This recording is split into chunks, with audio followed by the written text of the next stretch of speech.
Nag-i-spray po ng pipino ang aming amo. Magandang hapon po guys.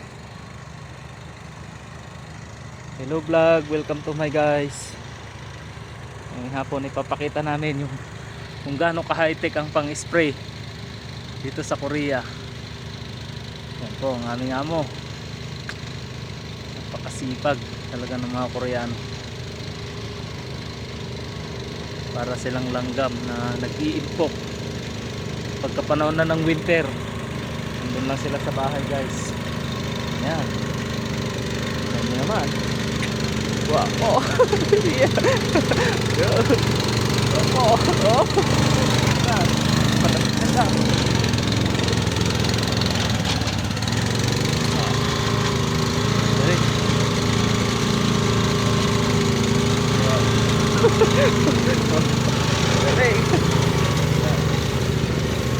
Katakas ng pang-spray niya guys. Tignan nyo naman yung pang-spray ng aming amo.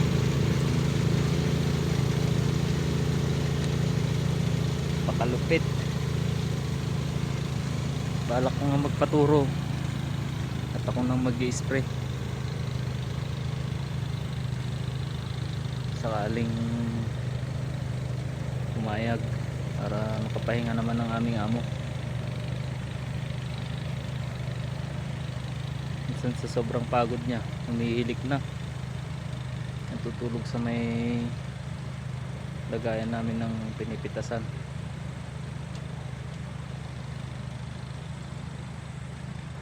Kaya nakakaawa din sa pagod niya guys. Napakasipag ng mga Koreano. Mayaman ng mga Koreano pagkat masipag sila. Kaya hinihikayat ko ang mga Pilipino na ganyan din sana kasipag guys.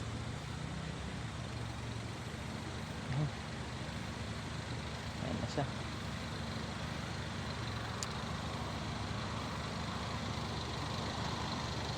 High-tech ang pang-spray dito guys.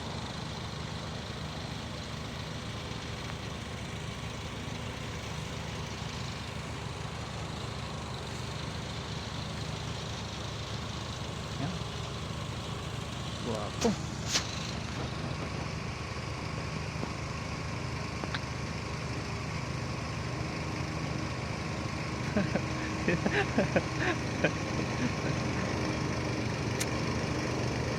Napakagaling. Parang naglalaro lang oh. Kalit ng kanyang sasakyan. Oh, yun. Nagkabait ang aming amo. Nag-i-tapos pa. Abutan ako ng pang-spray guys.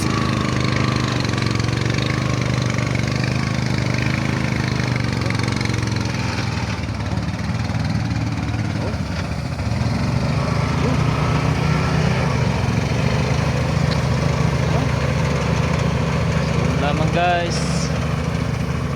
Maraming salamat sa panonood. God bless you all.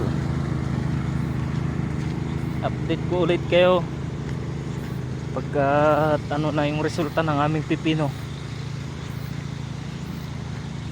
Ito po guys, naitanim po ng July 10. Malapit na po kami mag-harvest na naman dahil may mga bunga-bunga na naman. Yan bunga niya. Kapoproning lang po namin kanina guys.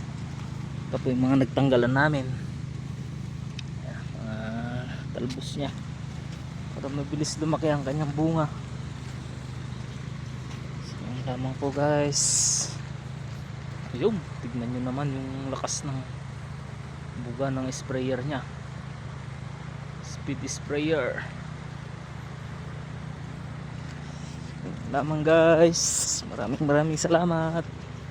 God bless you all.